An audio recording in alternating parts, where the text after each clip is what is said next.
Welcome to the 2025 Grid League season. You're watching the Houston Bandits versus the Fort Lauderdale Lions in Miami.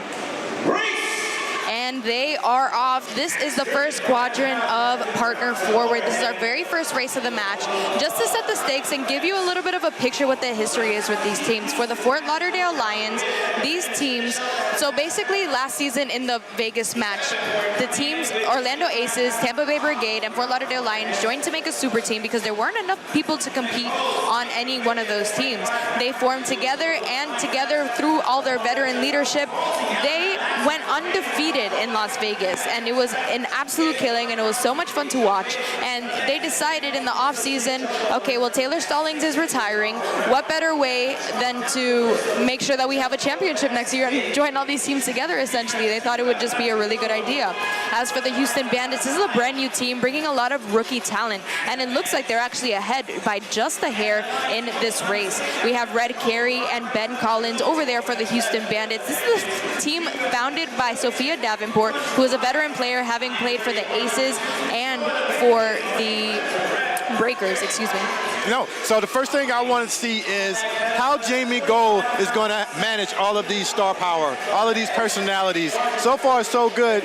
I'm wondering, is this a super team on the low? This Pride team, you know? I mean, a little bit, but honestly, I'm really impressed with how the rookies are moving so far. It looks like Sophia Davenport has been, you know, really instrumental in putting this team together. It takes a lot of coaching, you know, and especially it's helpful that all of them are some, most if not all, are from Texas. So it looks like they've had a chance to practice together, but I mean, they're moving great. They know the rules. They know where they need to be at any given moment. I mean, this is as good as you can ask for in a partner forward against Alex Velez, who always does a partner forward. Yes, to Nicole for the Aces. Yes, and I'm looking at these pistol stick jump overs. They have to be careful as they jump over. I'm seeing some of the athletes switch the legs. They don't want to knock over that stick there, because if they do, they have to start over. That's right, Byram, and it is your responsibility to put it back on there. It's not the judge's responsibility. Wow. It's not your partner's responsibility. You have to be the one to put it back there. Mega Madero's over here. Sophia Davenport over for the Bandits. Bandits are behind by just, what is that, 3 reps. Taylor Sturgis coming out for the Fort Lauderdale Lions. We saw him break out as a star player last season. Really skilled, very clutch to have on your bench. I'm looking at the Houston Bandits right now. They seem to have a little bit of trouble with the speed. They want to get everything right, which I understand, but the experience of the Fort Lauderdale Lions is showing right now.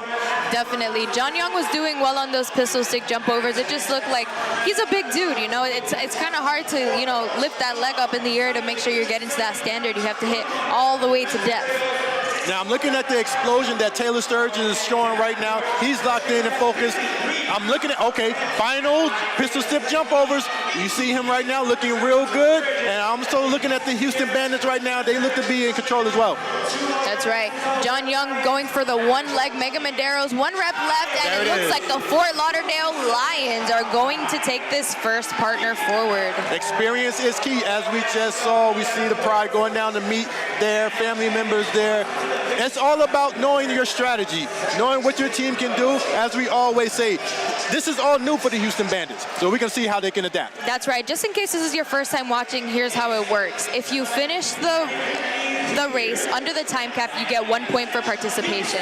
If you win it, you get 2 points. So it looks like since the Bandits, finished under the time cap, that they will get that 1 point of participation. Absolutely. Now, one thing I wanted to keep in mind as well with the Lions. While we're talking about that, let's pull up the rosters. Let's see the Lions roster first over here. Let's do that. I want to take a look at it. This is a new feature we have. Absolutely, I love it. Now, I'm concerned we're missing Jasmine Simpson for the Pride. What's going on there? Do you know, Cassie? Because she's a star player as well. I'm not exactly sure what's going on with Jasmine Simpson not being here, but the Lions are definitely stacked. You see, they have the bodyweight specialists that they have. You really don't need them for anything else, so they're kind of just there to do just what they have to do, and that's exactly what you want there. The strength specialist, of course, Eric Cardona is supposed to be a strength specialist. That's news to me. He's usually some kind of utility player, bordering on bodyweight, so that's interesting development here. And then, of course, all of these Aces players wearing orange on the Fort Lauderdale Lions roster. I mean, this is as close to an all-star team as we've ever gotten. Eric Cardona is a strength specialist this time? He got his weight up, huh? Yep. That's what it sounds like. This is kind of like a CP3 Kobe Bryant. Like, I would have vetoed this. Ooh. You know what I mean? Like, what a call, Cassie. No, because I really would have. This is an absolute crazy team. Let's go ahead and take a look at the Bandits roster while we're here. Yes. So for the Bandits, we have a bunch of people that if you watch Grid, you probably don't recognize, but that's fine. All right, Sophia Davenport has played Grid, as I said earlier, on the Aces and the Breakers. Colton Mertens is not here today. I know everybody was excited to see him, but John Young is. I know everybody's going crazy for him in the comments. Aaron Medina also has played Grid before. He used to play for the Brigade. Very skilled at everything he does, really fast at the body weight stuff, but it looks like they don't need him because they have people like Matthew Ratte and Natalie Schneider, who I saw practicing yesterday, and they were absolutely crushing it. Wouldn't you say? I would agree as well. I must say, as I was trying to say in the beginning, I don't know this Houston Bandits team as well, but I did speak to Aaron Medina earlier yesterday, and he was ready. He's been away, I think, has he not? Or maybe a season or two. Yeah. So he said he's happy to be back and to show out on the grid, so I'm anxious to see how he gets it on out there. They're excited. I'm excited. We're all fired up. Let's go ahead and look forward to that mirror race. The second race of every match always features a barbell element. A male and a female barbell are placed in the first quadrant. Upon the start of the race, both are picked up by the team in any fashion by the 3 men and 3 women allowed in the race at any given time. Once the barbell leaves the ground, it may not touch the ground again until all reps are complete. If it does, the entire team must return to the start line before continuing. A set number of reps must be completed by both genders in each quadrant before the team can move on. Non-lifting players will act as the human rack to support the barbells as the team moves from quadrant to quadrant and switches performing players in the process as needed. Substitutions may happen at any time. Time stops when all reps are complete and the last player crosses the finish line. This strength-focused race has the most players on the grid at the same time and requires effective planning and practice to be executed well through coordination amongst players. Remember, don't drop the barbell in the mirror race. All right, folks, we're going to tap into the actual factuals of the mirror. We have the men's weight at 175 pounds. We need 7 reps at every quadrant. The women's weight will be 115 pounds, 7 reps at each quadrant. So we're going to see these two teams mirror each other. They're going to be a group of 3 men and 3 females as they go down the grid. That's right, Byron. We saw this mirror play out earlier. It was really interesting because people who usually never mess up on the mirror are kind of messing up on the mirror, right? It was a little slow, a little close grip. We'll see how it fares out. I'm excited to see the strength specialists come out for the Houston Bandits because we haven't seen them before. Yeah. I'm excited to see the ladies, Avery Jesmer, Lauren Olson, all those people. Absolutely. Now, and the key too is I want to see if the Bandits can pick their pace up just a little bit. I know they want to get everything tight and right. Let's see if they can steal this next race. Yeah, I mean, looking at the two teams, just by looking at them, if I didn't know, you know, anyone from Adam, which I do. I know everybody from Adam. Right. The Bandits just look very strong. They do. Right? Like physically, like they're big, you know, like they're scary looking, they're mean looking, you know, and I like that in a team. So I'm excited to see how that plays out here on the mirror. That's that Texas country strength. You understand what I'm saying? Yes, exactly. And the dude throw in the the hay bales. Yeah. Sorry, I'm Hispanic. I don't know what that's called. No, that's it. We know what you're saying. And due to that fact, this format being structured to the utility player, they have a chance. Yes, definitely. Alrighty, once again, that's 7 hang snatches, male, female, facing each other, and that bar cannot touch the floor because if it does, all of your team is going to have to put that bar down, start from the floor, but before they do that, they will have to run back to the start line and then run back to wherever they are. Lions are making really light work of this transition. Very pleasantly surprised to see such a good transition from a rookie team in the Bandits. It looks like Rafael Gallo is a little bit, sorry, no, that's Ben Collins, I'm a liar. Ben Collins, a little bit of struggle getting that first one overhead, but has a good rhythm ever since.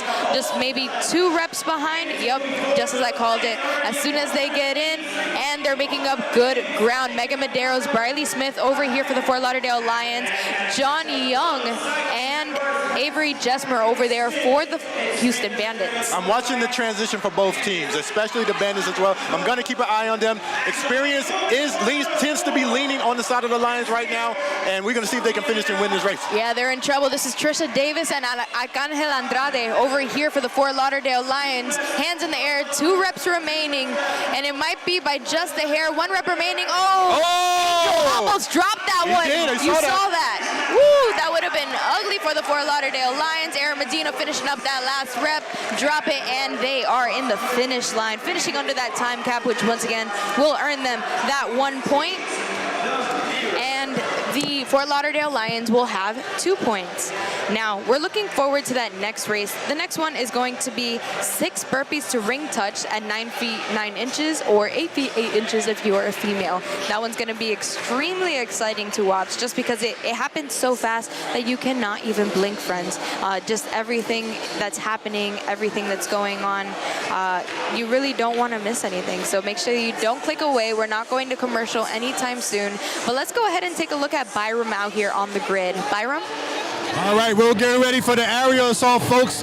The rings, as we watch our people move these beautiful Velar barbells out of the way, as you can see, they're getting adjusted.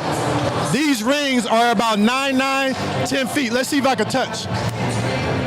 A little bit of something going on right there. You got to have some explosion, and you also have to make sure the rings are touching, because if not, the refs are not going to allow it to count. We see them getting ready right now.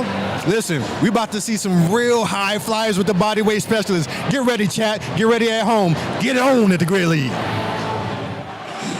That was excellent, Byram. It might have been the wrong ring to touch, but that is okay. They're setting them up right now to be the proper heights for whoever comes out. But in the meantime, I have a special treat for you guys. This is the one, the only Taylor Stallings. Taylor, how are you? My emotions is through the roof right now. This is crazy. This is crazy. This is the one that Taylor was really nervous to commentate for, guys. So Taylor Stallings obviously used to own and coach for the Orlando Aces, which a majority of them are now part of the Fort Lauderdale Lions. Yeah. So it's been fun just watching them come together as a team and just work together as a team today. So. Yeah, even earlier during the partner forward, she was like, can I step away for a second and go over there for the partner forward because I have to say a little something. I was like, of course you can. So she can't help but coach. She can't help but be here and be in the moment, you know? Of course, and it's also fun because some of the athletes, like Megan and Janine, this is their first mirror. Yeah. They're bodyweight specialists. Oh, and, wow. Yeah, so seeing them through their first mirror, so it was awesome to see that transition happen. You live close to Janine. That's my partner.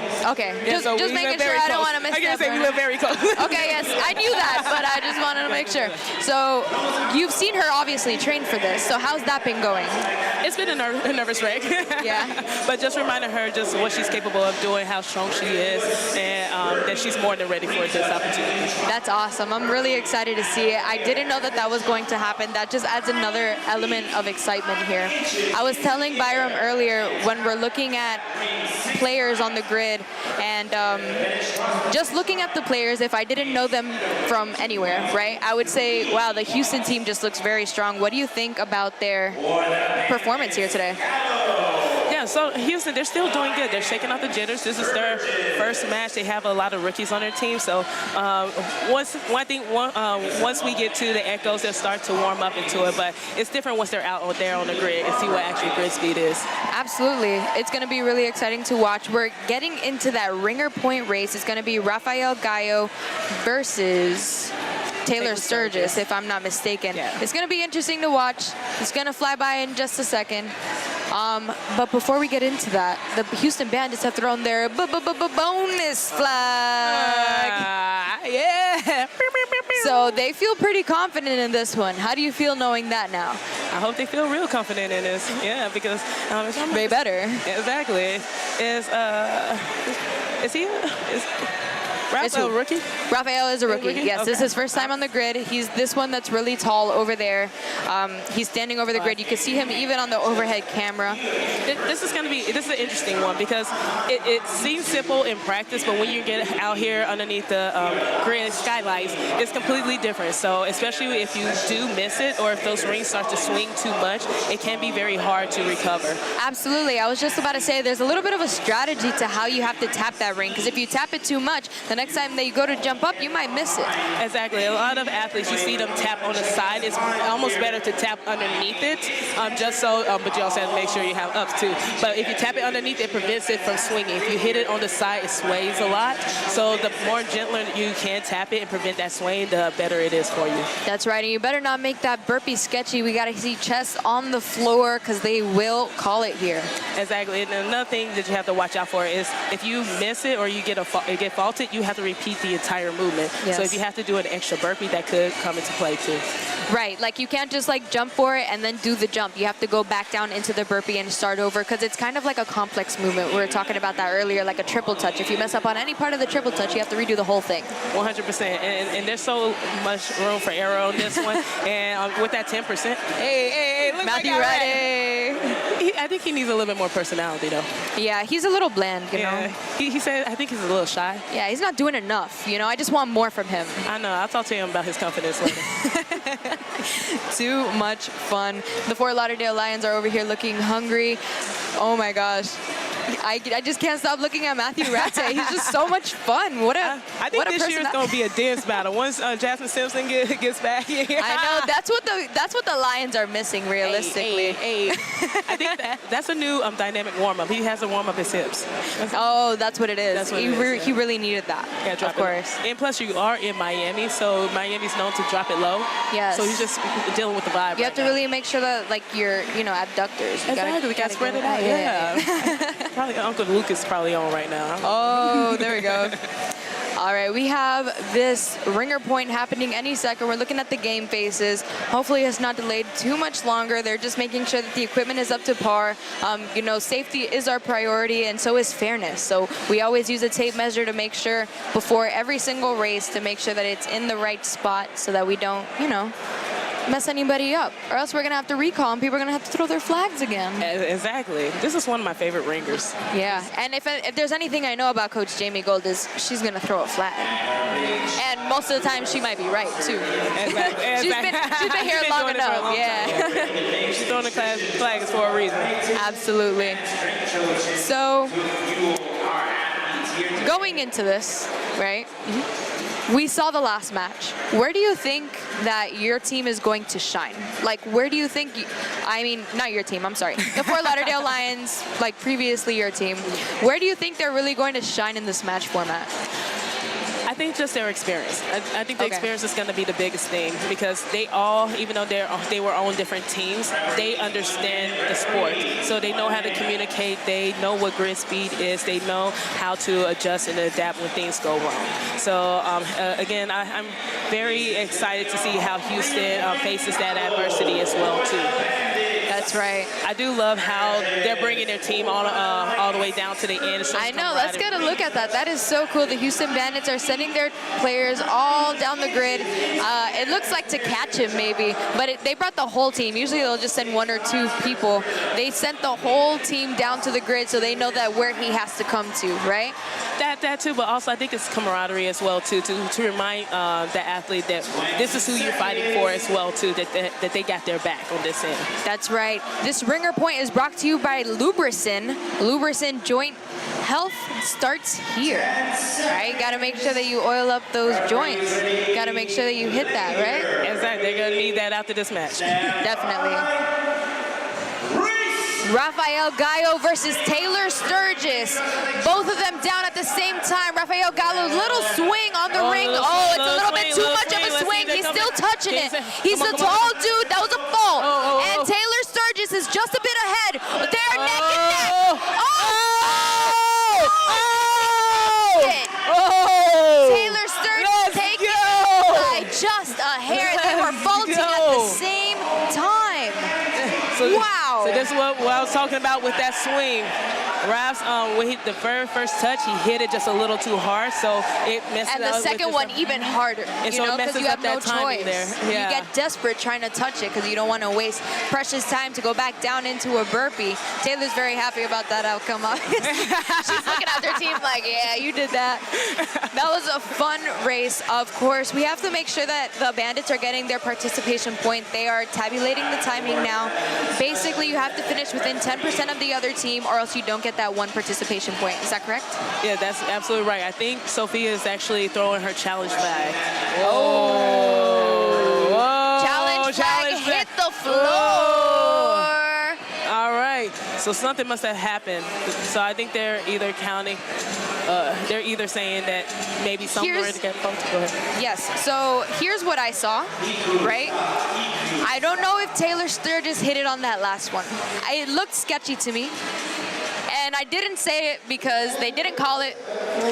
It's one of those things like, as an athlete, all you're listening to is the referee. I'm trying to hear what they were saying. They're just saying that the challenge flag is on the grid and they're going to talk about it a little bit. If I had to guess what it was about, just because I was yapping in the middle of him talking, it was probably Taylor Sturgis's last rep. Sophia Davenport did throw that challenge flag. It did hit the ground, so they do have to follow through and see what's going on. But also, you also have to, Sophia also has to be clear in what they're challenging. So I don't know if she's challenging on her side of if maybe one of her guys got, Raph didn't get called for one, or if she's challenging Taylor's rep. That is a really good point, because they can't just review everything. You have to challenge Exactly. one specific thing. So that's really helpful insight for me and for everybody watching. This is where, you know, experience comes in handy, right? But it's hard because this is the first time that we have the actual challenge flags. Exactly, because in years past, you can say that you want to challenge something, but if the ref says, no, we don't want to look at it, then you're kind of SOL. Right. Which really sucked, and it kind of hurt us in some other situations and some other teams. So Right. I'm glad that now they're allowing the coaches to have an opportunity. So if you challenge and it's successful, then you get to rerun it. But if you challenge and you're not successful, then you lose your challenge flag. And I know the rules have changed, but I don't know if you win, if you get that challenge flag back, or how many If you win, you do get that challenge flag back. So it also makes sure that the coaches just aren't challenging everything. That's right, because you don't want to lose your challenge flag, especially so early as far as like the third race, right? Exactly. So you have to be very strategic. So you got to hold on to it. So it looks like they're moving on from what I've seen. So I think they're just going to move on from it. Well, we're going to find out more, and we'll be right back to tell you more.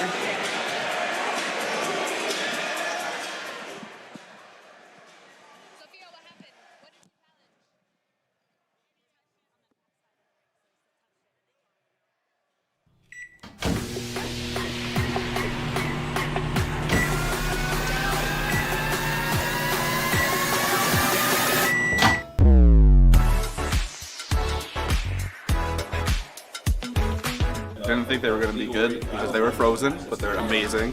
Definitely can't find any healthy foods at an event, so this is awesome. My favorite meals I eat. Yeah, well.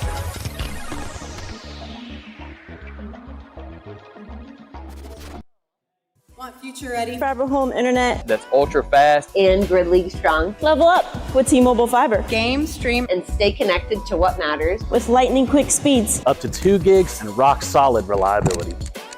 Equipment and installation are included with each plan. Oh, and there's no exploding bills. Visit fiber.tmobile.com/pbbreakers to find out if T-Mobile Fiber is available where you are. Go Palm Beach Breakers and go T-Mobile Fiber Home Internet.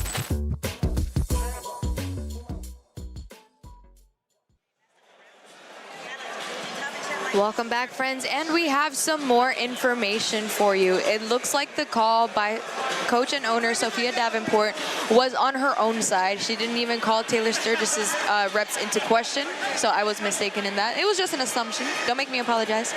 So Sophia Davenport is contesting the fact that he touch the backside of the ring, but you just have to make contact with the ring. Am I right in that? Exactly. You just have to make contact with it. It doesn't matter if it's like the palm, the backside of the hand, or anything. You just have to touch the ring.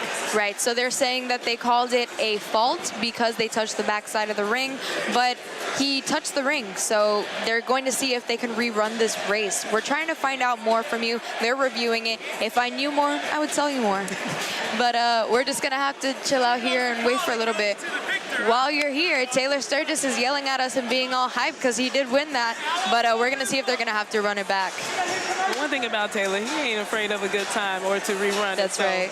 So he wants the spotlight. We were talking last year after our season, we're talking about his goals, and he has good goals for this year. So last year he wanted to do more, but of course he was a rookie, but also with the depth of our team, we only needed him in certain places as well too. So he is excited about coming in and just playing a bigger role on this team. That's super exciting for him because he did prove himself to be invaluable, right? He's so talented, he's so versatile. He's the type of utility athlete that you get. He can clear ladders, but he can also do the gymnastics move as well too. Yes, and he's really good at gymnastics. He's good on his hands. I think that's where he shines the most, no? He really is. That and his pistols are, if you saw, are really smooth. And he has real good odd object stability and flexibility. We saw that play out earlier in the partner forward. He was really good at those. So Rafael Gallo still waiting around, still keeping himself warm. Everybody on the grid kind of dancing and warming up and doing all kinds of things while we figure out what's going on here. Look, I'm loving the vibes of Houston over there. That's how you get down there in Houston. Everybody down there got a dance move. They got great hips over there. Great hip flexors, I'm seeing. I know. That's what I'm saying. I'm saying maybe they're from Miami. I'm feeling like a little bit like they're my cousins or something. Sophia Davenport was just saying that it's not as hot here as it is in Houston, which I find really hard to believe. It's really hot here. I know, and I talked to Sophia, but it gets hot down there. Yeah? It gets really hot over there. So, but it also gets really cold. Sometimes I see her training in Uggs. Yeah, we don't have a lot of versatility as far as the weather goes here. It's like hot or like less hot, you know? Yeah. Hurricane season. Right. They're waiting for that microphone. He's going to be announcing what the call is. Let's hear it.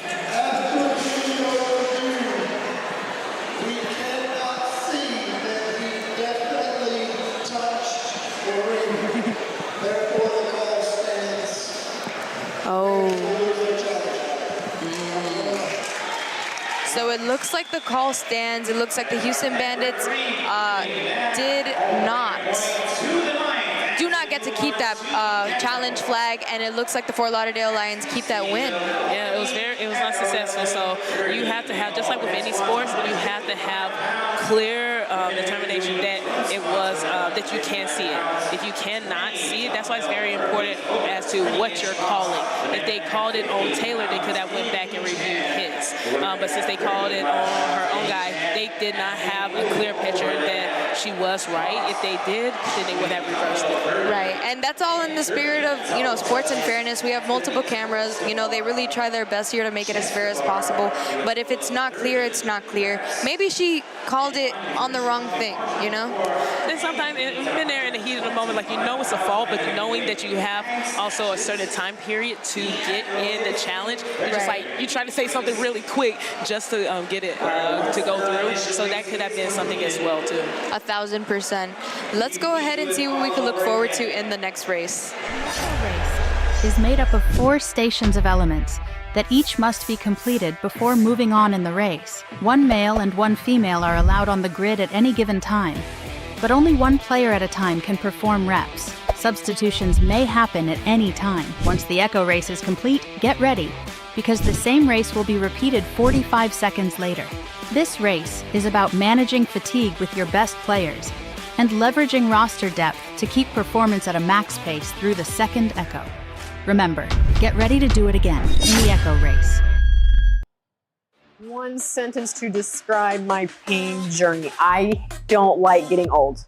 I'm always achy in my knees and my neck. When I first started taking Lubricin, you can notice like drastic difference. The first 2 to 3 weeks of squatting is when I really noticed it. I'm able to like activate muscles a little bit quicker, and like it's not nearly as achy when I am doing certain stretches. So sum up your experience with Lubricin in 1 sentence. Take it. How about 2 words? Take it. If you are achy, comma, take it. 1 sentence to describe my pain journey. I don't like getting old.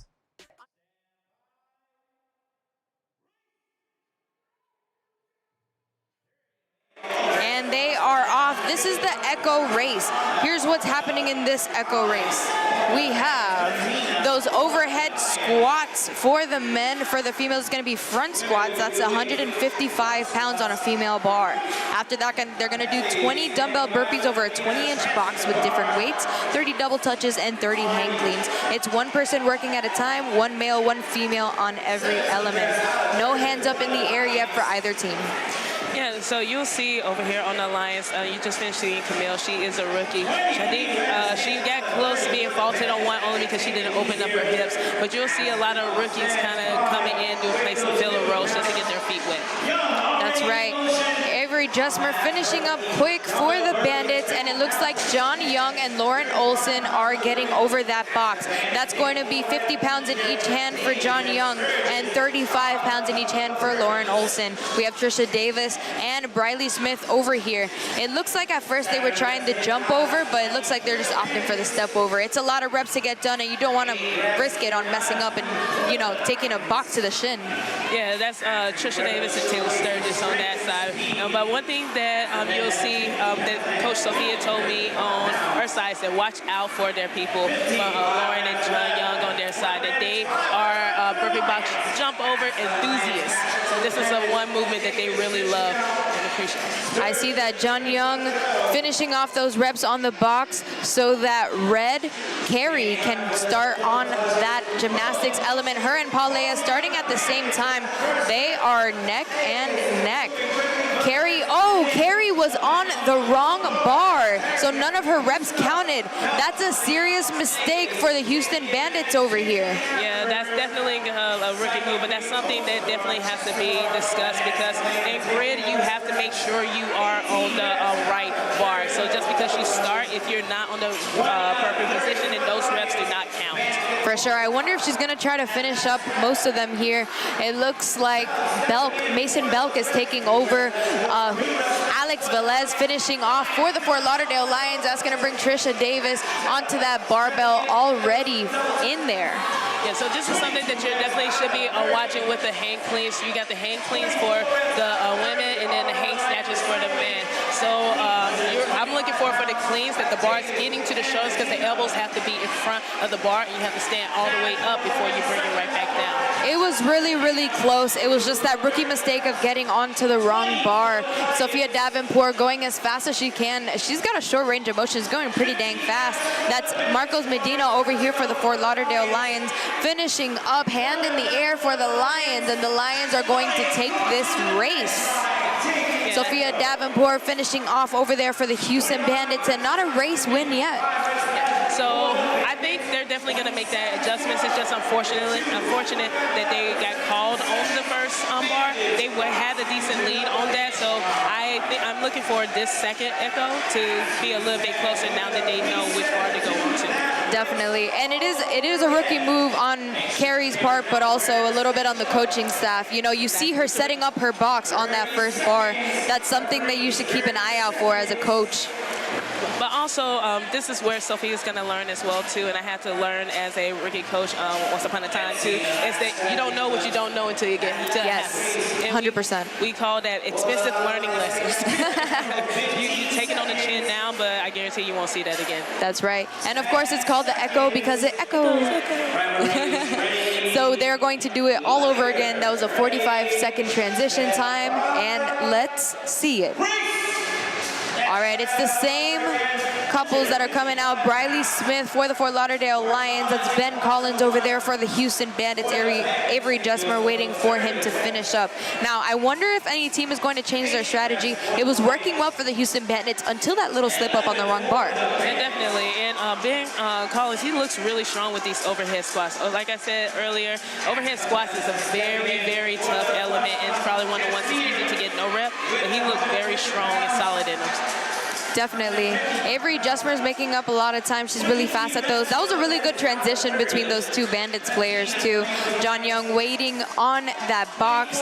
Trisha Davis waiting on that box. And it looks like the Bandits once again take that lead there. Oh, please forgive me. That's not John Young. That's Rafael Gallo. We saw him earlier doing that ringer point race. They have a lot of really good burpee, dumbbell burpee, box step up. a lot of words there. So yes, definitely. So that's a really nice little transition from Nicole Hanches over there. She's just kind of like getting that one leg over, doing like a crisscross, you know, step ball chain, little move there. Very efficient. And she's a longer athlete as well too, so it's good to have a taller or a longer leg athlete there to cover the ground. You don't have to take as many steps. Absolutely. I think they learned from that mistake. Let's see if they like keep building on this momentum that they have here. They're just one rep ahead of the Fort Lauderdale Lions here. Trisha Davis getting out of there. Taylor Sturgis finishing up. Red Carey knowing exactly where to go this time. Janine Nicole coming out to do it. Who starts first? And it is the Bandits starting first. Janine Nicole not too far behind. But Nicole is very fast over here. Red Carey, she's also very fast. This is our first time seeing her on the grid. Both pretty small ladies. They're very small. They're very strong athletes that can pulling strength. But I think I'm excited. Whoever comes off the double touch is definitely going to have the advantage. So it's going to come down to that fourth quadrant. Definitely. Mason Belk knowing exactly what to do and where to leave off after Red Carey gets out of there. Lauren Olson coming to that barbell. Megan Medeiros coming to that barbell. It's so fun to see her out there. About to touch a barbell. We never got to see that before. Oh, I am stoked. Yeah, she usually doesn't touch the barbell into the triad, but now she's down here closing out things, and she is going to town. I'm excited. Oh, one rep remaining for the Bandits. It looks like he just wasn't fast enough. He's a bigger guy than the Fort Lauderdale Lions had here. Megan Medeiros making really light of that bar, waiting for Riley Smith. He's telling her to keep on going, you got it. She's just got to close it out. They're about 5 reps ahead. Lauren Olsen also going very fast. She's got to learn how to cycle just like that. At first, she started off a little slow. It was a little crossfitty. You know, it's grid speed, as you said, grid speed. And it's different trying to get out of that CrossFit mindset, but then also trying not to burn themselves out. So learning how to muscle clean and just popping it off your thighs is going to be something she will go take back and learn from this. But she's also a longer athlete as well, too. Yes, definitely. So it's a longer distance to travel. Definitely. It looks like the Fort Lauderdale Lions win this race once again. The Houston Bandits not too far behind. They will get that 1 point of participation credit. Unofficial score is coming out soon. But in the meantime, we are looking forward to that next race, which is the ladder. The ladder, one of my favorite ones. Yes, it's gonna be such a blast. We're gonna see a little interview over here for Byram in just a second once he finds someone, but we are jazzed. I think that this is the point in the race that the Houston Bandits are gonna pick up just a little bit. I think that we got a lot of the nerves out of the way. When we see the ladder, when we see the Jack and Jill, we know they can do it. I think that they're going to be able to pull it off. I saw Matthew Ratte doing the handstand walk over the ramp, all 3 of them in like 10 seconds, and it was absolutely insane. So we'll see how that plays out in just a second. In the meantime, we're gonna go ahead and throw it over to our friend Byram on the grid.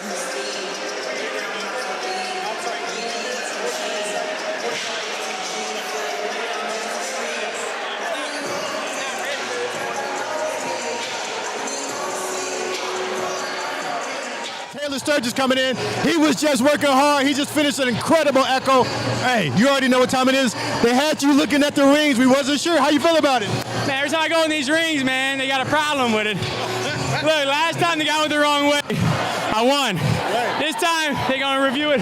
Still won. Ain't got the bonus. Now, I love it. Now, it looks like y'all got something like a super team. You got the Aces and the Lions combined. I'm not going to say that, but I just did. How you feeling about your championship chances? Hey, look. I remember what my first match was like and my first grid league experience. I want to give that exact same thing to them. So that's my goal today. That's it. Energy. Now, what are your personal goals for this year? Championship, always. Do my assignment and do what's best for the team, man. Whatever Jamie and them want me to do, that's what I'm doing. Say no more. Teacher Hurst. Thank you, brother. All right. We'll be right back. Consists of 2 rows of 4 stations of a strength-based element, 1 row for males and 1 row for females. The weight increases as you move down the grid. Teams send out one player at a time, alternating male and female, to perform the designated lift for the match format. Each successful lift has a point value that is added to the team's ladder score. The point value is equal to the quadrant the barbell is sitting in. Players are allowed one lift attempt per quadrant and may skip any quadrant they choose, but are never allowed to backtrack once a barbell is passed. The team with the highest total point value at the end of the 4-minute time cap wins. This race is one of the most strategic and coach-reliant of all of the races. As a good game plan and in-the-moment decision-making, to manage time is everything. Remember, lift heavier and score higher in the ladder race. And welcome back to the ladder. Taylor, why don't you go ahead and tell our friends what we can look forward to here? All right, so we have the thruster ladder coming up next. We have 4 bars on both the men and women's side. It starts from the lightest bar and it works up the grid to the heaviest bar. So every quadrant is worth 1 point, is worth their respective point. So if you hit the first bar in the first quadrant, it's worth 1 point. If you hit the 4th bar in the 4th quadrant, it's worth 4 points. So each athlete has the opportunity to make 10 points for their team. That's right, Taylor. That ladder is going to start off at 205 pounds for the men and 130 pounds for the women, ending at 265 for the men, 175 for the women. That is a heavy thruster. What's something to look out here for? Balance. I'm definitely looking for balance in how they catch the bar. If they go squat clean into the thruster for the lighter ones, and then how they handle the heavier bars. What I don't want to see athletes do is because they're trying to make it look pretty, they catch it in a full clean and they try a thruster out of it. If they come pull forward just a little bit, I tell athletes just to power it. If you're not sure about it, just power it, stabilize it, make sure you're getting length, staying on the midfoot, and you have a stronger leg drive. That makes a lot of sense, and there's a lot to consider in this ladder, including strategy, right? So as you said earlier, whatever quadrant you're in tells you how many points you would get for that bar, right? So a lot of teams would opt to skip the first bar since it's only worth 1 point and get more people through to like the 2nd, 3rd, 4th bar. So there's a lot of ways that you can play around with this, because at the end, they're going to count how many of those barbells were good reps, and then they will add that score, and that will be your score for it. You obviously want to have more points than the other team, but if you get 10 points more than the other team, then the other team does not get any point for finishing under the time cap. Because once again, it's not really like a time cap thing. It's like 4.5 minutes, but you just have to like get through it. Exactly, and for a movement like the thruster is a very fast movement, so you probably see the majority of the athletes start from quadrant 1 and work their way down all 4 quadrants. But for something that's more high skill that takes a little bit longer, you may see athletes skip bars. But also make sure you're getting your fastest athletes in there first, so that the athletes that may need a little bit more time has more time on the grid. Definitely. Is there a little bit of a strategy when it comes to the roster here? Talk to me about the roster rules and what to look out for going into the ladder to make sure that your team performs well, but also having people that can do the Jack and Jill.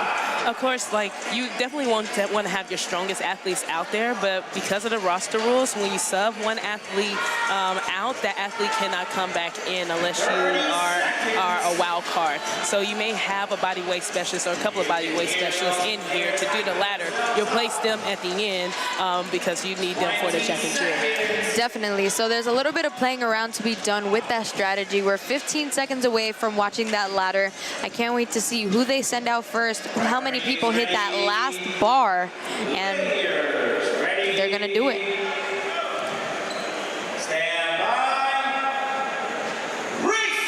Now, Sophia Davenport said to watch Matt Ratte and John Young that they're going to be fighting to see who does the ladder the fastest. Oh, I like that. Matthew Ratte is going pretty darn fast over there. Akan Harare also going pretty fast. Matthew Ratte, I mean, I'm pretty impressed with him. He's a small guy. He's really good at the body weight stuff. Can he clear this ladder? And it was too easy. Yeah, he has a 425-pound clean and jerk. This is going to be no problem for him. Wow, Andrade also clearing that bar pretty easily. Sophia Davenport onto the 2nd bar already. Trisha Davis coming out. She has no problem clearing the ladders. And one thing about her, she just finished her 2nd year at Dr. School in Grenada, so she's been training with minimal equipment for the past 2 years. So this is the first time that she's been working with rotating bars. She's been working with 45-pound bars. and limited equipment. So. Oh, wow, that's so exciting. Sophia Davenport, little fault on that last bar. It looks like she got a little bit hurt, too. Hope she's okay. I know she had something on her collarbone that was hurting her. Mason Belk going pretty fast over on the grid. He's going to have to make up some time because Trisha Davis cleared that fourth bar, no problem. Marcos Medina coming out for that third bar, come to the fourth. Can he do it? Easy. Why was it even a question? Everybody is looking really strong. I love this. I think it's going to come down to the back half and see who has the most gas in the tank as far as the athletes that's still left on the grid. Definitely. Mason Belk was really fast on that. Megan Madero's coming out. Oh my goodness. It's so fun seeing her out here on the ladder. Lauren Olson over there for the Bandits, looking strong. We knew that she was going to make this no problem. Looking like the first bar. Oh, and that's a ladder clear from Megan Madero. That is huge for Megan. That is very, very big. She is a smaller athlete. That's like 5 pounds under her PR. So wow. She hasn't hit that during training. She's also one of my athletes as well, too. So she wasn't sure if she was going to hit that bar. So I am stoked right now to see that her. That is amazing. Lauren Olson cleared that pretty fast. John Young is going really fast over there. Taylor Sturgis coming up on that fourth bar. Oh, that is light work for John Young. Taylor Sturgis all the way up, easy. John Young, oh man. They're looking good, they're looking strong. Avery Jesmer, also a rookie over here on the Bandits. Janine Nicole, there goes your partner. Do you think she's going to clear this ladder today? I don't know, 170 is towards her 1 rep max too, so she's just trying to make sure her legs is underneath her, and she's just trusting her legs out of this. She's done a lot. That is so exciting. Third bar looked pretty good. Coach Jamie Gold is telling her to get out of there, and she's listening, not even a question about it. I'm sure she probably wanted to try it, but it's all about that teamwork. You can't be a hero, right? You got to let people shine. I saw her shake her head. She knew she didn't have it, so instead of trying to push it, and she got some more races left, so save herself. She doesn't need to do it. That's awesome. Rafael Gallo, let's see how he does on these bars. He's going to have to move a little bit quicker. They have to have a little bit more of a sense of urgency, I think, over here. Grid speed. Exactly, and they got 50 seconds left, so I think they got to move a little bit faster to try to get everybody through it. Oh, very easy for both of those gentlemen on both teams. Here comes, who's that, Natalie? Yeah, that's Natalie over there for the Bandits. Camille Capellas over here for the Fort Lauderdale Lions, another rookie. Where did they find her? Do you know? I think she trains with Alex Velez in Orlando, but she's a weightlifter. I think she's going to definitely have a lot of potential once she gets her legs under and she feels the sport, get a little bit more experience, but she is strong. Yep, Coach Jamie Gold is telling her to get out of here. She was trying to set up for that fourth bar, but she listened. Julio Delgado coming out. Ooh, look at Ben Collins. Ben Collins is fast. Look at that fourth bar. Let's see it. Let's see it. Oh, so close to finishing under that cap. Wow, it really could be anybody's ladder here. I think the Lions are going to try to take that back. They should have skipped bars. Absolutely, and this is going to be really interesting to see how they tabulate it. What do you think just by looking at it? I don't know. It's going to come down to the last little bit. Honestly, like they had 11 seconds left, and Julio started at the first bar. If that was me out there, I would have directed him to the third bar just so to get those 3 points and not waste time on the first 2 bars. Definitely. So they also give him an opportunity of potentially going for that fourth bar. It was a really hard transition just because Jamie Gold was telling Camille to get out of there and not try the fourth bar. So I understand the confusion there, not being able to tell him, no, go to the third bar. But in the meantime, we have Byram on the grid with Coach Jamie Gold. Let's go ahead and hear from them.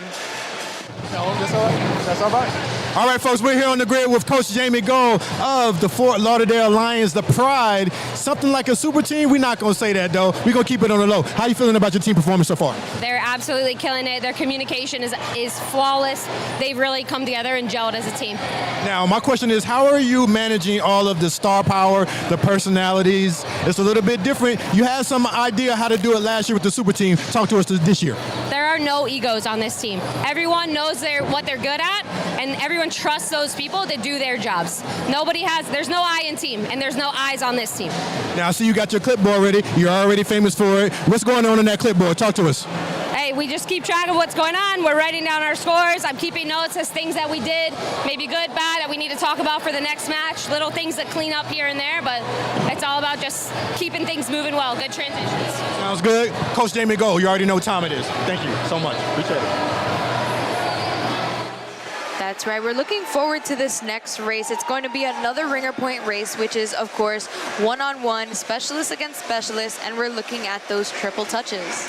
Yeah, they have Julio Delgado from the Alliances doing it, and Mason Belk from the Houston Bandits. And I've been watching Mason's Instagram. He's very athletic. He's very versatile. So I'm excited to see how he does in these triple touches. Definitely. He's a big guy that can kind of do a lot, right? We saw him in the, what was it, the Echo earlier doing gymnastics. I was like, I didn't know they were going to have him hanging like that. Exactly. And then in Julio, he was a rookie last year, and he's 19 years old, but he is built for this sport. He's one of those little firecrackers, like we have to tell him to slow down. Absolutely. But he's a must. He's very versatile. He's strong, but he's really good at the triple touches as well, too. So as long as he keeps things clean, I think it's going to be a very close race. I'll tell you, Julio Delgado is one of the people that I was really looking out for last season, just because I felt like he was underrated. Like, not a lot of people were talking about him. He did so much work for everything that he put out. I don't think people were putting enough respect on him. Oh, 100%. Like, before we even started, I already had him picked as a Rookie of the Year candidate, but he, like you're right, he wasn't getting the respect that he deserved. But he's humble. He's just happy to be out here. And during Vegas, he was able to play around with Eric and Paul and went up there. It's like, I asked him how to do this, and he's just excited to get better. But we have to tell him to slow down because he wants to do everything. I love that. He's another firecracker. He's another super fun personality. He's really good at what he does, and I'm excited to see it. So he's going against Mason Belk. Mason Belk is a little bit faster.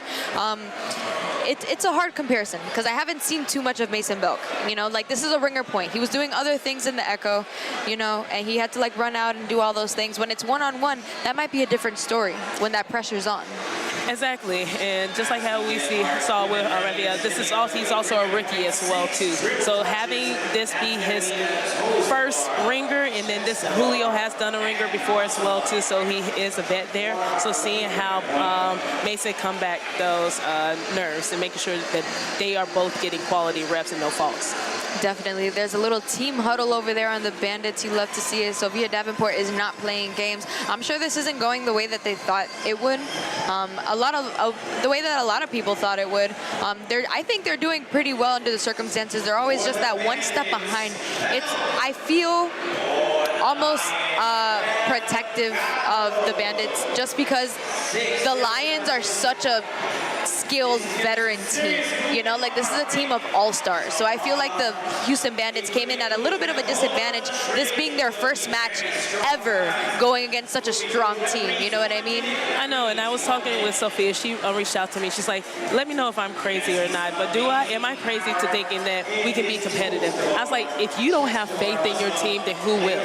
Right. And so I'm like, because she knows that the rankings had them at dead last. I'm like, of course, because you're not battle tested. Yes. So if you want to prove everybody in the naysayers wrong, you have to prove it out here on the grid. And this is their first match, and I guarantee you're going to see a completely different team come the second match.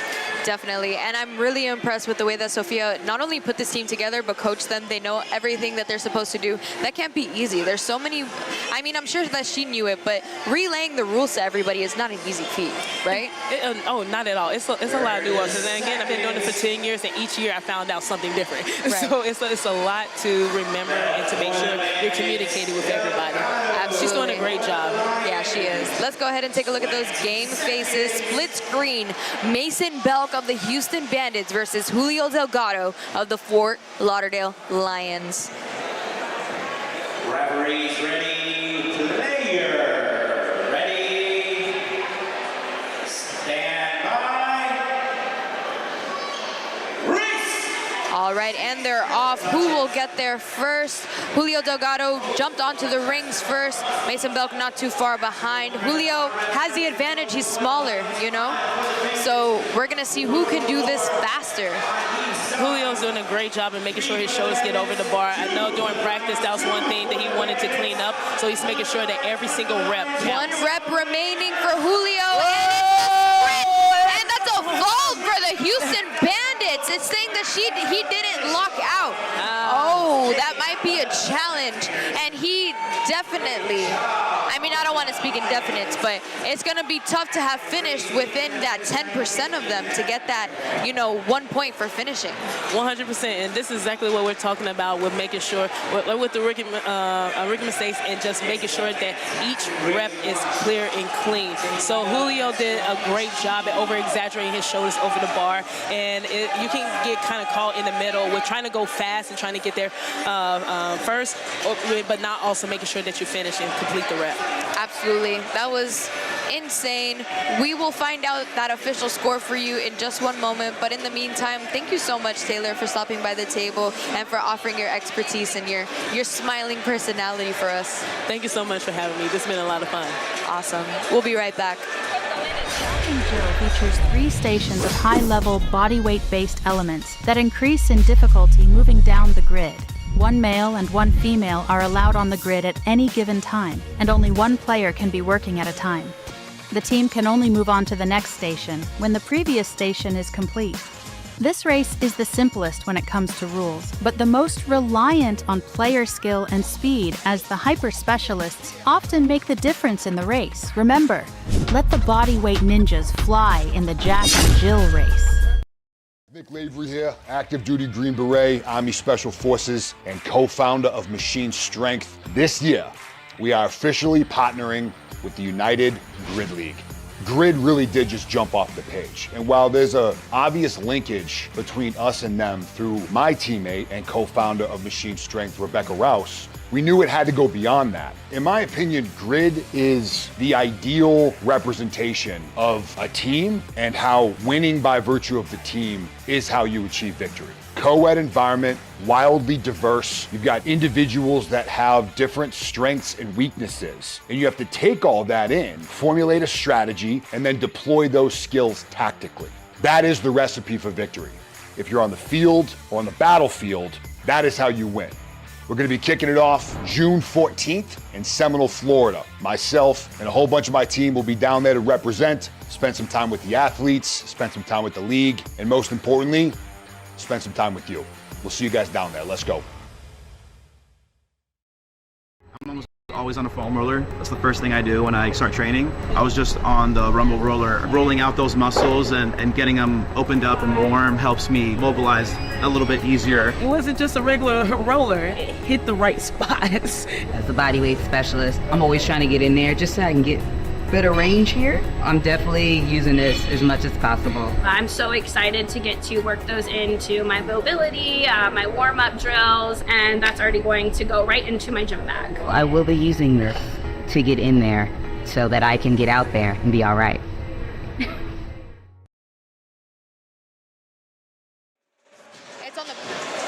All right, folks, welcome back. We are getting ready for the Jack and Jill, or are we not? But before that, there was a referee flag thrown. That is that checkered flag on the ground in case you see it. Let's hear from him.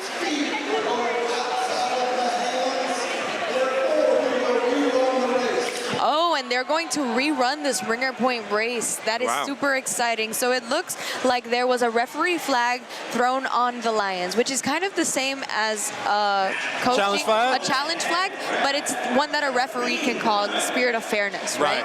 Okay. So he saw that Julio Delgado was hitting with his feet on the outside of his hands, but you have to hit it on the inside of your hands, right? Understood. To make sure that the reps count. So there should have been a no rep, and that definitively could have affected the outcome of the race. So they're going to rerun that. It's once again going to be that ringer point race. All right, so it gets it's a little bit of get back chance for the Houston Bandits now. So we're gonna see if they can get it on. Replay is always good sometimes, you know. I think the Bandits are having a trouble with some transitions as well. So it's gonna get them, let's see if they can settle down a little bit and get a win.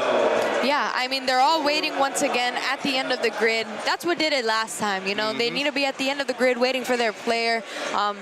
Mason Belk was hitting some pretty clean reps over there until the end, so we'll see if Julio Delgado could keep his feet inside of his hands, and we're going to find out. It's going to be a rerun. I'm sure everybody's hungry. I'm sure everybody's learned from their mistakes. I'm sure Mason Belk is feeling pretty confident and pretty happy that he has the opportunity to rerun that, right? Yeah, but you got to finish your plate, though. It was a good reps, and he looked good. The reps looked great. You know, know, going over the bar, but, you know, technicalities do count at grid. It's important.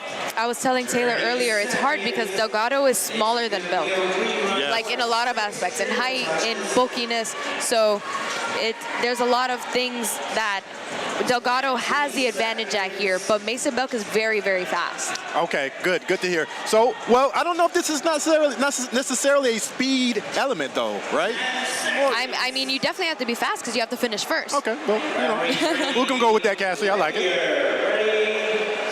It's grid. Everything's fast. Yes. Mason Belk versus Julio Delgado, part 2. Who can finish first? Mason Belk, 1 rep done for each of them. Mason Belk maybe getting down to just that's a little chicken wing. He has to start over for that complex. Chicken winged it. No. I think maybe Delgado's a rep ahead. 3 reps remaining for Belk. 1 rep remaining for Julio Delgado. He cannot mess this up, and that is a comfortable lead for Delgado. Easy money. Easy money. Mason Belk still finishing as fast as he can to make sure that he finishes within 10%, because if he doesn't, he will not get that 1 point for completion. I'm looking for Mason Belk to get a little bit more confident as the season progresses. He's had some issues with that bar for a couple of times now, so I'm sure he's going to tighten up. His team knows what he can do, and let's see if they can get it on in the next race.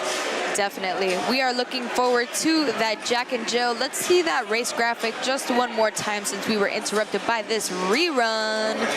All right, we have some bar muscle-ups, some ring muscle-ups, and backward roll to support. In quadrants 1 and 2, it's going to be those bar muscle-ups, 30 reps of those, 20 ring muscle-ups in the second quadrant, and 5 reps of those backward roll to support in quadrant 3, or the third set of rings, I should say. Yes, it's the body weight specialist time. We always love this part. I always love this part. I say it over and over again. Calisthenics is my thing, so I'm looking for hand placement neutral versus all type of different grips, and we're going to see how these athletes perform. I'm interested to see how the Bandits perform as well, because they are a strong team physically, so we can see if they can pick up the pace on the bar.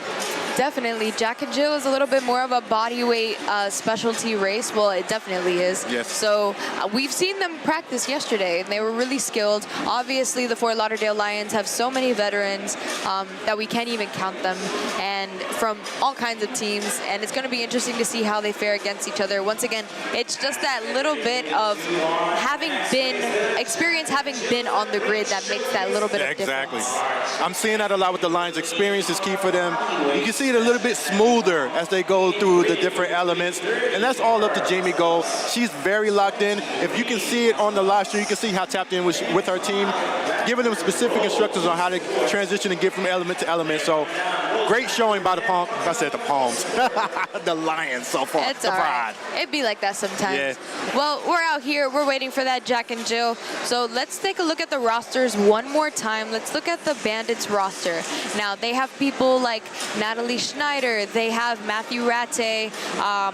Ariel Swan is not here today, but Taylor Krippner, very small, very good at what they do. And people that kind of do a little bit of everything. Sophia Davenport can do everything. Aaron Medina was actually a really good body weight. I don't know if he was a body weight specialist. He might have still been utility, but he used to pick up a lot of the slack on the brigade in seasons past. Now, looking at the Lions, let's go ahead and look at that roster really quick.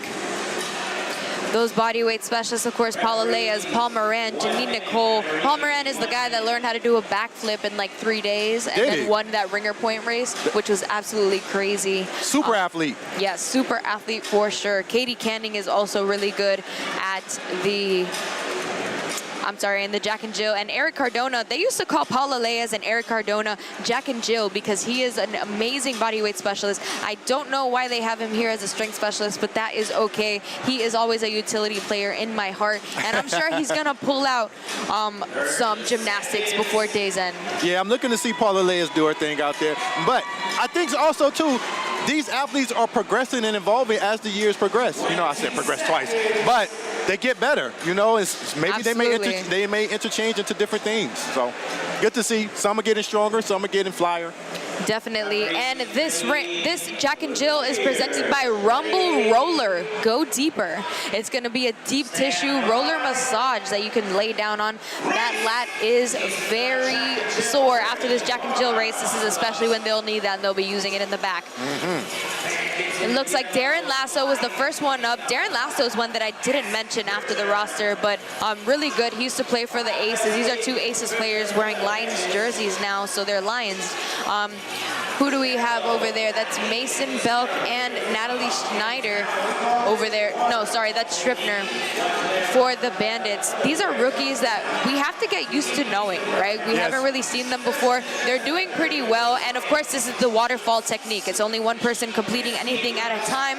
You can be kipping into it, but you can't complete a rep. So they are taking turns 1, 2, 3, 4. If they misgroove and they do it at the same time, then that rep would not count. I'm seeing some chicken wings up there, Cassie. I don't know. Are we counting these? What's going on? We got to count them as long as they finish to the standard, which is head and shoulders over the bar. Julio Delgado is the first one out to the rings, and he is going to be doing those 20 ring muscle ups. Paula Lea is waiting to do her thing whenever he gets tired, but they are comfortably the first people here. There are 5 reps remaining for those bar muscle ups. Oh, this is so unfortunate. Wow. The Bandits are really struggling here. She's going to switch out for Sophia Davenport. Sophia Davenport saying, hold on, I have to finish these reps.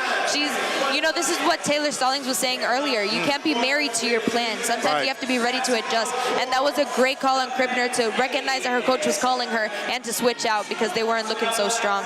Paula Lea is doing her thing over here for the Lions. This is definitely a great race for the Lions right now. We see Jamie Gold locked in, and that's what I was concerned about with the Houston Bandits, their body weight specialists. How are they going to be able to compete? As we can see right now, they're trying to just get through this thing right now. And also, the hand placement is very important. As we mentioned, going from bar to rings, that is going to change your trajectory and how you make it over these rings. So we're going to see if the Lions can finish strong. Absolutely. Semi Balat, he used to play for the Sharks. He and Sophia are struggling a little bit on those ring muscle-ups. Paula Lea is already doing those pullovers. Little fault from her. It's a really hard movement. She's just going a little bit too wide on the rings. She's a small girl with small arms. Oh, and that's a good one for her. Sami Balat finishing off those ring muscle-ups, and he looks pretty strong. He's one of those people with kind of a little bit of a shady lock out there at the top. Yeah. One thing is always good to keep in mind as well, too, is the pace. I like that the Bandits are really just trying to get through it right now. Is that intestinal fortitude? I love Paula Lea as helping Julio Delgado get on the rings. That was Did she boost him? I missed it. She did. That was teamwork, epic. baby. That's how we do it out here on the grid. Oh, 10 seconds. It doesn't look like either of these teams are going to finish within the time cap. And that is zeros for both of these teams. Wow, I can't remember the last time that I saw that. I was just about to say that. I've never seen it before since I've been on grid. Zeros across the board? Zeros across the board on both sides of the grid. So I guess that kind of makes it even. I don't think anybody could be too upset about that. Both of the sides were struggling. I've never seen the Lions struggle on a Jack and Jill before. Very interesting. I wonder if that was like, I know it wasn't planned, but was it expected, is what I want to say. Absolutely not. Not on either side. Really? Yeah. You think so? Interesting. Especially if I have to say one side more than the other. Definitely not on the Lions, at least. I mean, Paula Lea used to be called, you know, Jill from Jack and Jill. So that was interesting to see. So now we're going to see how the females fare against each other. We're looking forward to the Triad. We will be right back. It is the only race in which there is a male and a female version performed separately. It consists of 5 elements, each with 3 stations that must be completed individually. 3 players can be on the grid at any given time. All players can perform at any station and in any order. But all of the designated reps must be performed at each station. All 3 stations of each element must be complete before the team can move on to the next element. The Triad is all about player conditioning and managing fatigue across the team. The best strategy ensures players have enough left in the tank for the last element and has backup plans for when things inevitably go wrong. Remember, try to catch your breath in the Triad race.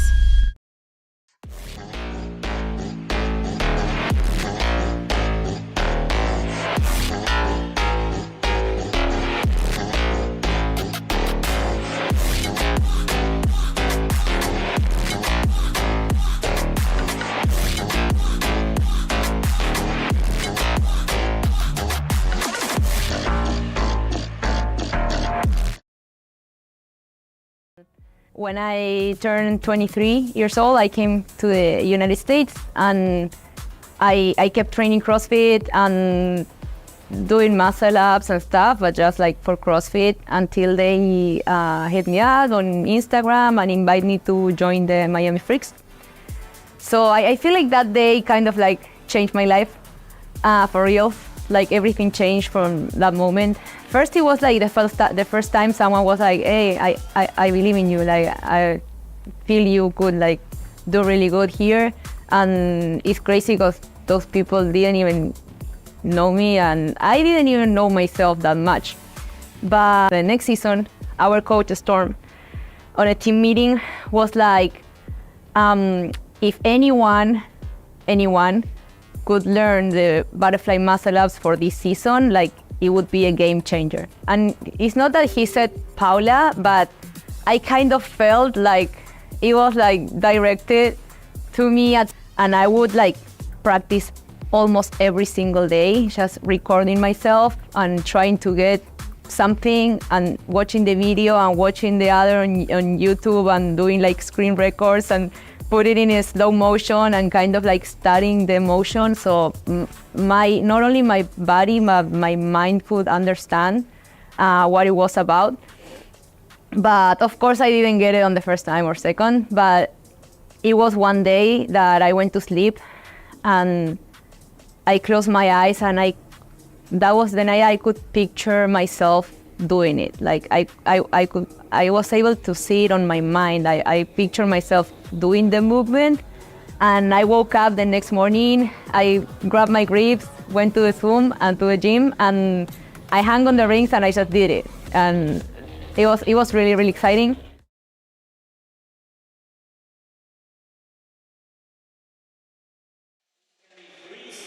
And we are back. Welcome to the women's triad. Byram, go ahead and tell them what they can expect here. All right, we're working with 53 pounds of kettlebell snatches with 15 reps at the first quadrant. We have pullovers and we have wall balls at 10 feet.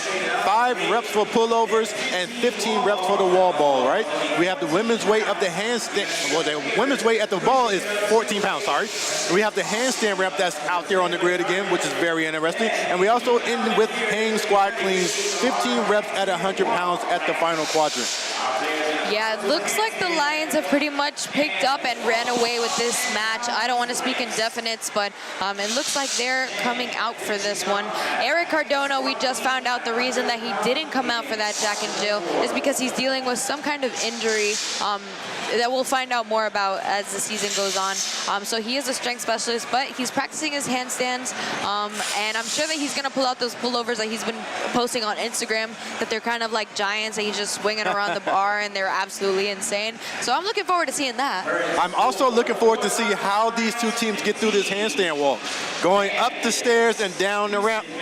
Walking upstairs and down the ramp is hard enough. They're doing it by handstands, so it's going to be some interesting things going on the grid right now. The first match that we saw, it was a little bit tough, you know? Yeah, they struggled definitely in that previous match, and it was really hard for a lot of them. People that you wouldn't expect to struggle on that kind of element were struggling. So it's a hard one because it's not something that a lot of people have to practice with at home, you know, at their CrossFit box, at their home, you know, garage gym. Yes. So it's definitely an interesting one.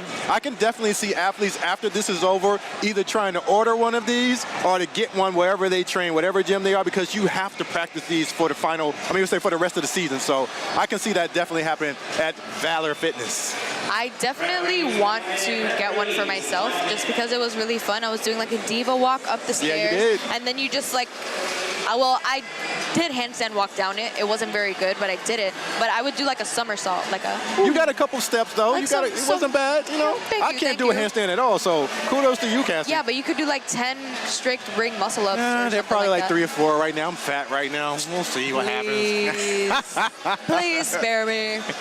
But we're having a lot of fun here on the grid. The Houston Bandits look so hungry right now. We're 15 seconds away from the start of this Jack and Jill. Let's go ahead and take a look at those game faces. It's going to be female against female once again. 3 people on the grid at a time. Let's see it.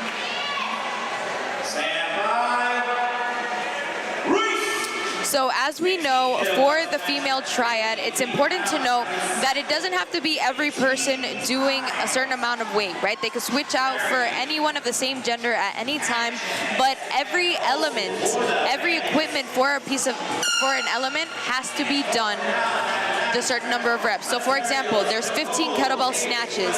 There has to be 15 kettlebell snatches completed on every single kettlebell, if that makes sense. So between the team, between all of them together, they have to do 15. Is that correct? 15 on each kettlebell. Got it. And they are moving on to those 5 pullovers. Lions just a little bit faster than the Yep, they're a little bit faster than the Bandits right now. We've been seeing the Bandits struggle a little bit when it comes to these aerial assault bar complexes. I'm fully expecting the Lions to use their experience and their depth to their advantage, and we're seeing it going on right now.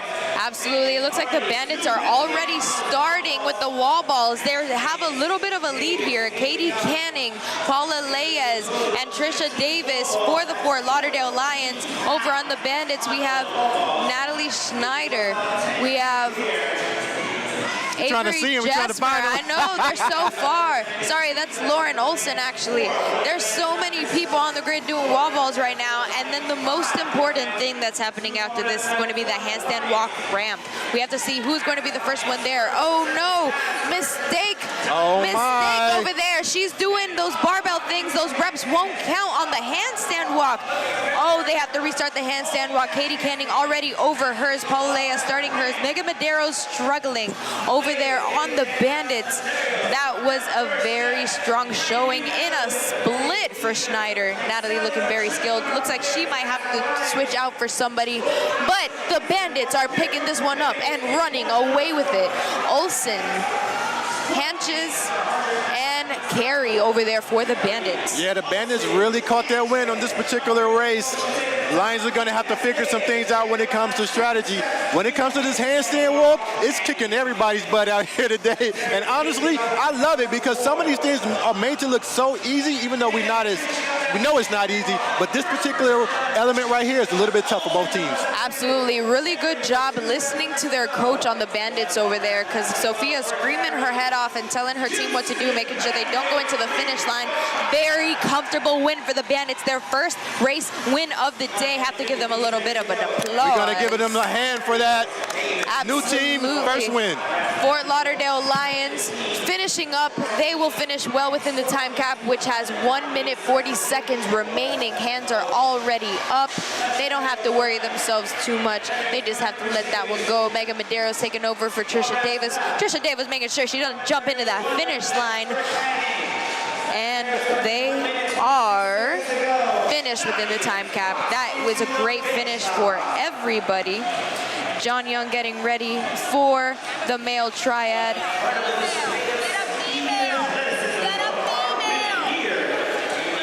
And they are getting ready for the male triad. The male triad will be next. So it looks like the Bandits reign victorious over the Lions as far as females go, but the Lions have won every other race. Let's see if the men can do the same here. It looks like Byram is grabbing Lauren Olson from the Houston Bandits. Let's hear from them. All right, folks, we are here on the grid with Lauren Olson of the Houston Bandits. You got your first win. How does it feel? It feels so good. It was a wonderful feeling. So tell the people about yourself a little bit. They may not be familiar with you, but when it comes to the grid, what are you thinking? Man, so I'm just excited to be here. I love how fast-paced it is. I love that it's teamwork. It's really cool to see our teammates do something that they've worked hard on. It's just really fun to be here. I'm happy to be a part of it. What is your goals for your team? What do you think?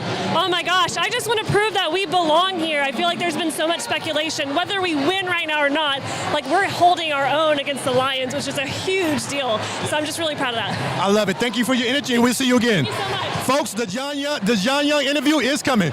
Hold on. Back to the desk.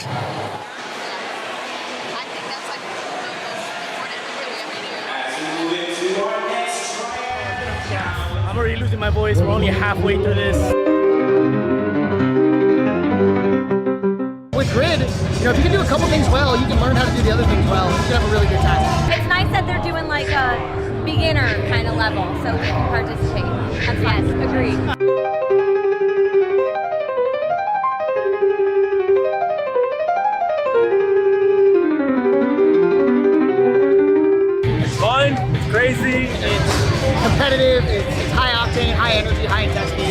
fast. Everything is fast, fast, fast. CrossFit is usually individual focus with the movement and stuff, but here it's really looking at everyone's strengths and looking at how we can build on each other and how you can swap in for people if needed. So it's been kind of neat to go back to like groups like that for teamwork. If you are a CrossFitter and haven't tried grid, go grid. Yeah.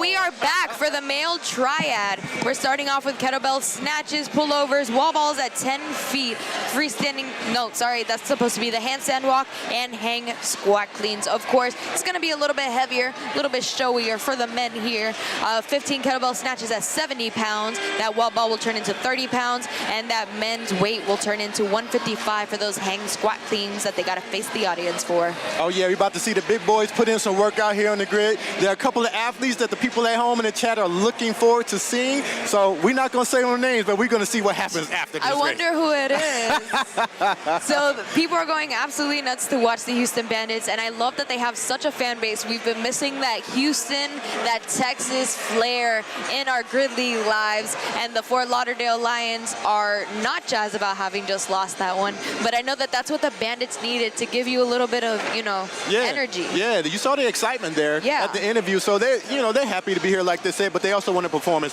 best as they can. So I'm looking forward to see them finishing this match strong. Definitely. And then so what's going to happen is it's the same thing, except it's going to be the men this time. And we saw earlier, we mentioned it, so it's worth mentioning it again. People are wondering, where is Eric Cardona during these bodyweight movements? Eric Cardona is working with a little bit of an injury that we're going to find out more about, but he is planning on doing this male triad. He's planning on doing, if I had to guess, the pullovers that we saw on Instagram that are absolutely phenomenal. And my word was insane, but insane yes, phenomenal. Yep. And then also his handstand walks, which he probably walks better on his hands than he does on his feet, no? Yeah, we want to pay attention to what he did, because he just did a little practice handstand walk, and he looked like he was trying to shake something off, like it's a little pinch or a little pull. So hopefully he can get through this strong. We'll see. It's going to be an interesting one. The Bandits just took that female triad, so we're going to see how the men fare against each other now. We're about 1 minute away from the action. Do not go anywhere. You're going to get to see your favorite players playing. I promise, they're coming. But starting off on those kettlebell snatches, what do you think is going to be the difference maker for this one? Well, whenever you're doing a kettlebell snatch like that on the one arm, safety is number one. Yes. Very extreme workout. And look at the weight. What is it? 70 pounds? Are you kidding me? That's super crazy. Almost 100 pounds that you're lifting up with one hand. Definitely something very impressive. We're going to see them do it on the grid. Definitely. I think the Lions are a little bit of a smaller team. They're not as big as the Texans. So we'll see how it plays out. Yeah.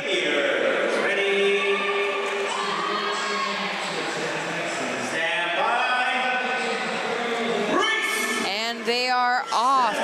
Darren Lasso, Briley Smith, Taylor Sturgis for the Lions, Mason Belk, John Young, Ben Collins for the Bandits. They are all going really, really fast. It doesn't have to hit the floor, it just has to go in between your legs, over your head, make sure it's not out to the side, because if it's out to the side, that is a fault. You got to make sure that you're also extending all the way up and your elbow is not bent. It looks like Ben Collins is finished, and he is making his way over to do the pullovers, and they are finishing up, and the Bandits are out first. Uh-oh, we're looking at transition issues. Jamie Gold is going crazy right now. Something just went wrong. They had to switch to the wrong bar. Oh, it looks like Taylor Sturgis was on the wrong bar. That's a costly mistake here for the Lions. He was on the wrong one. We saw Eric Cardona do those. Good to see him back out on the grid. He's going to be switching out for Julio Delgado. That next one is going to be those wall balls. He wanted to let Julio do those. That's kind of his bag. You know, smaller dude, really good at squatting, unquestionable depth, very fast to jump out of that pocket. So is Briley Smith.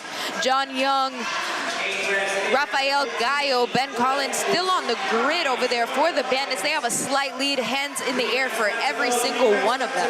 Now, the Lions are ahead in the whole match, but the key is not to lose your focus. Yes, you're winning. Yes, you may seem like you have a comfortable lead, but things can make a turn very quickly, and now we're off with the Bandits on the handstand walk. Oh, and it looks looks like more faults. Eric Cardona finishing 2 ramps very quickly. Wow, Matthew Ratte! Wow. Did you see him fly? That? Wow. I blinked and I missed it. I blinked and I missed it. That was so fast. The Houston Bandits have a very strong lead. They cannot give it up now. Belts coming off of Eric Cardona. Everybody doing those moving. hang cleans is going to come down to the very split second. Hands up for the Bandits. Hands up for the Lions. Who is going to finish first? It has to be every single person finishing. Don't cross into the finish line. Don't cross in. Don't cross into the finish line without your partner. And the Bandits take that male triad. Wow, I cannot believe the showing that we just saw here. Gender for gender, that was such a fight. The Bandits were able to reign victorious. You can see it's a little bit more of a nuance, more of a strategy that you have to do when it's races like this. And they just executed it really well. You could tell that they really practiced it hard, you know? So it's a hard one, and the Bandits were able to fare victorious. It's still, if I'm not mistaken, anybody's game as long as somebody throws some kind of bonus flag, and if the Lions lose, I don't want to speak too soon. We do have to tabulate the score. I don't want to speak on it, but we will find out in just a second. In the meantime, the moment that everybody's been waiting for, John Young. All right, are we live, man? They're signaling me. We're here with John Young. You already know what time it is. This is the one they've been asking for. You're here, dude. You got your fans online. The chat is hot. Talk to them, baby. How you feeling? I'm glad we finally could win a couple matches. We got really good talent. We just got to fix execution errors. I mean, I think we could beat a lot of people, but the Lions are a very great team. I'm glad Matt got to show off. He would have done something on the rings if we would have got there. Matt flew. Now, my question is, why is everybody so hyped? Why do they want to see John Young on the grid? You're about to see with these cleans. You're about to see with these 315 cleans. Okay, finally, what do you think is ready? Are you ready? Is the team ready to go for the championship? I think we got work to do. I'm not going to say we're ready for the championship. I think we're a lot closer than the score says, but give us a couple months, and I think we can make noise if we make the playoffs. I agree. Great job, John. Good to see you on the grid, and congratulations on your first win. Appreciate it. Love you guys. John Young, folks. We'll be right back. We will be right back. Sprint relay is the final race of every match and is worth an extra point for the race win. It is a relay race with 1 player allowed on the grid at a time and 8 elements to perform. Any player can perform on any element, and substitutions can happen at any time, except when a player performs the last rep of an element. In that case, the player must run back to the start line, perform a 4-point touch behind the start line, and sprint through to the finish line, permanently leaving the race. The next player may enter once the previous one has crossed the finish line. The only exception is the distance element that ends at the finish line with no sprint back required. The catch is, 4 men and 4 women must finish the 8 elements. The sprint relay is a great balance of strategy to decide which players in what order are the best combination, along with clean and well-executed elements by the players, to lead to the best race outcome for the team. Remember, 4 men and 4 women must finish the 8 elements in the sprint relay. Unlike American football or baseball, where positions are very clearly defined with rules specific to them, grid league positions are more general. Think of it as a spectrum with a 4-foot gymnast on one end and a 400-pound strongman on the other, with every possible size, shape, and skill set focus filling in the middle. Roles on the grid have a lot of crossover from position to position, and there are many possible combinations that will yield a great team. Grid league has 3 primary player positions or roles on the team. Utility players generally have a wide range of abilities and end up with a diverse set of assignments on the grid. Utility players, although often assigned more total work than specialists, will still focus on their best movements as their means to contribute to the team. The strength specialist role often involves heavier assignments and, depending on the player's background, may be even more focused to individual types of strength movement, such as Olympic weightlifting or strongmen. Most of the super high-skill movements like backward roll to support in deficit, freestanding handstand push-ups are performed by bodyweight specialists. That said, there are several bodyweight specialists that mainly focus on more basic movements, but for big sets and fast cycle rates. Many are gymnasts as well, but even some of the best do not have gymnastics backgrounds, such as former MVP Paul Lays. Learn more about the sport of gridley at fgl.com/learn. I'm almost always on a foam roller. That's the first thing I do when I start training. I was just on the rumble roller. Rolling out those muscles and getting them opened up and warm helps me mobilize a little bit easier. It wasn't just a regular roller. It hit the right spots. As a bodyweight specialist, I'm always trying to get in there just so I can get better range here. I'm definitely using this as much as possible. I'm so excited to get to work those into my mobility, my warm-up drills, and that's already going to go right into my gym bag. I will be using this to get in there so that I can get out there and be all right.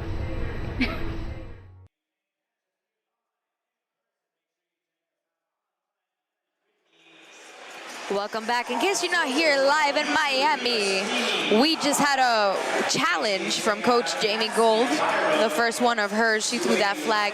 She asked for a review on the Bandits lockout for those kettlebell swings, but after a referee review, they called it a good rep.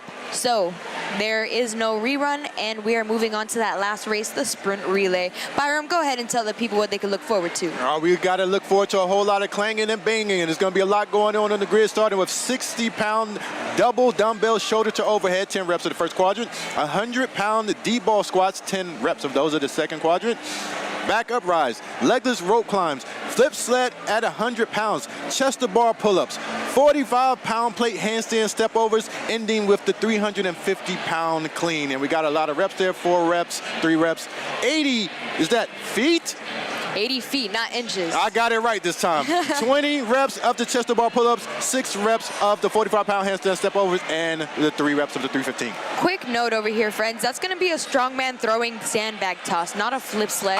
Yes. But that is our mistake, and we're sorry about it. But it's going to be basically a little bag of sand that they're going to throw strongman style down the grid, and it's pretty crazy, and I'm scared of it every time I see it fly past my camera. Yeah, we saw a couple of athletes throwing it almost over 2 quadrants? Quadrants. One athlete threw it all the way to the finish line in the first race, so it's going to be interesting to see how they toss that thing around. Definitely. So after that referee recall, we have that official score up. It's going to be Bandits 11, Lions 17. So it looks like the Lions picked it up and ran away with this race pretty comfortably. It's that, veteran knowledge. The Bandits got pretty close, as I'm sure that they should have. Yes. Right? And that interview with John Young said it all. They're realists. They know that they're new here. You know what I'm saying? It's going to take some time for them to get used to everything. Hey, give them some time. By playoff time, we're going to see what's up with the Houston Bandits. They got some talent over there. It's just the first match, and they're not losing by a huge deficit, yes. And it's really important to know the level of talent on the Lions team. So this is not taking away anything from the Bandits. I mean, this wouldn't have happened with any other team, I don't think, in my opinion. You got 2 teams that came together out of necessity, but the talent that came together with the star power is something different. I kind of overthought them in the beginning because I'm thinking about Tampa Bay, and we got the Southwest Florida Sharks and all these other teams. We got to watch out for this Pride team. Yes. They're great as well, so we can see how everything stacks up at the end of the season. Definitely. They're really consistent. They're a great team, and I feel a little bit of sympathy for the Bandits going into this against such, a deep roster, veteran knowledge. I think the Houston Bandits have far exceeded my expectations. They're doing really, really well for a rookie team, and I feel like a sense of pride. I've connected with a few of the Bandits, and they're a team. Yes. They're the real deal. And sometimes you just got to jump in the deep end of the pool, Cassie. You can't have no fear. Everybody else is swimming over there. You think you're a swimmer? Go ahead and jump in and get your feet wet. And I think the Bandits have done and shown well for themselves in this first match. I agree with you. All right, we're getting into the sprint relay. It looks like, I don't want to say anything official because I'll get in trouble, but it looks like the Lions have won the match, but we'll see who wins the race. No bonus flag thrown yet. So historically, when we're speaking in historics, the Lions have always thrown their bonus flag during the Jack and Jill because they're so sure that they're going to win. Okay. That's kind of like their MO. They didn't throw it because Eric Cardona has some kind of injury that he's dealing with, and it's really unfortunate. So none of the teams have thrown their bonus flag. We almost never see that. Yeah, I mean, there's no need for it today for them. Yeah. So they're going to hold on to it. We're going to see what happens when we're in Houston. That's right, because remember, we really don't want to throw a bonus flag and mess with the point differential, because at the end of the season, they're going to look at each conference. They're going to look at your win-loss record. If everybody has the same win-loss record or something similar, there's maybe 2 or 3 teams with the same one, they're going to look at the point differential. So whoever has the most points at the end of that will be going to the playoffs. Sounds good. One thing I want to go back to, Cassie, Matt Rete. Is that how you pronounce his last name? I'm so sorry, Matt.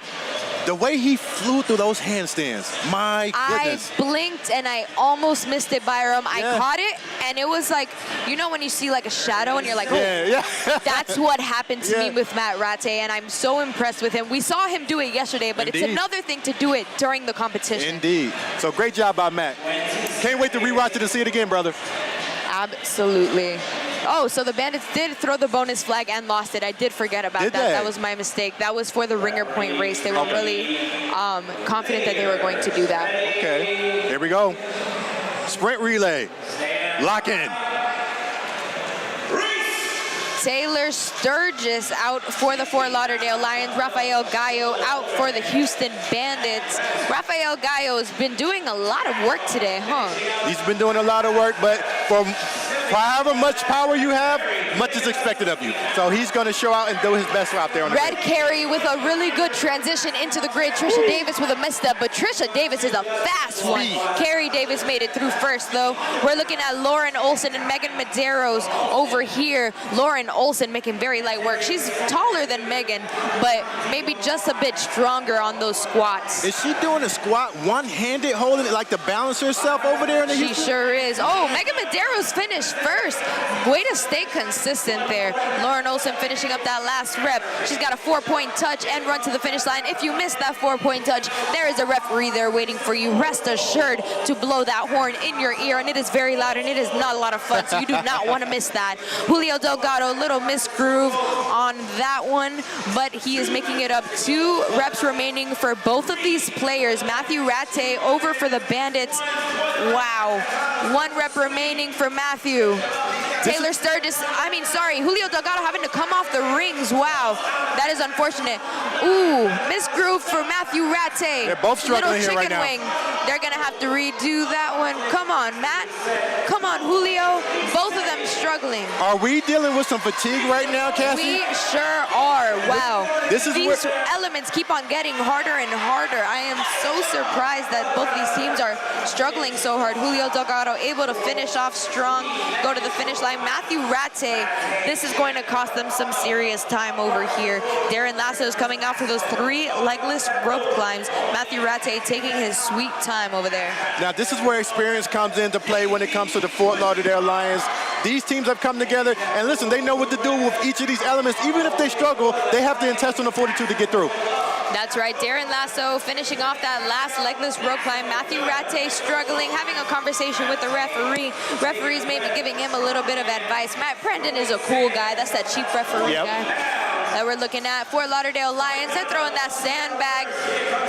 Sturgis throwing that thing. Look at Sturgis. Throwing that thing. He's going so fast, he really don't have to be. They're still on that element back there, that back up rise to forward roll. Back up rise. Come on, Matt, you can do it. Come on, Matt. Oh, that was a fault. Taylor Sturgis didn't hear there was a fault, but that's okay. He's got plenty of time to make it up. Janine Nicole, does she know that she is not supposed to be on the grid right now? Nobody sees her on the grid. That is unfortunate. Nobody saw her on the grid, but she is finishing anyway. Yeah, she got a little sneaky first start on there. She's an illegal player, but that's okay. They'll find out once they watch this live stream. Yeah, Matthew Ratte is still struggling over there, so I don't think it matters that much, but there's still 90 seconds in this race. Now, if the event that he does not finish that element, what happens, Cassie?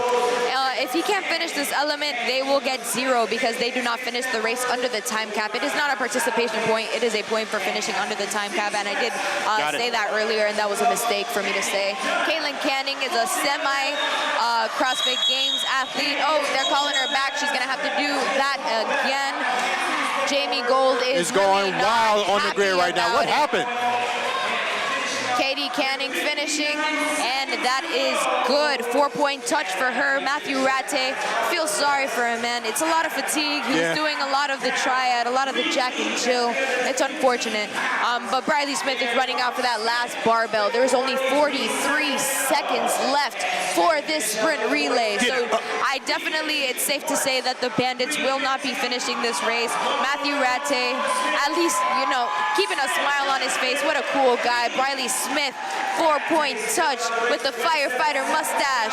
He's going to run into the finish line, and the Lions are going to take this first Easy money for the Fort Lauderdale Lions. That pride, energy was on display right here on the grid today. As we can see, the Houston Bandits and Matt Ratte still trying, still with a smile on his face, but great win for the Lions today.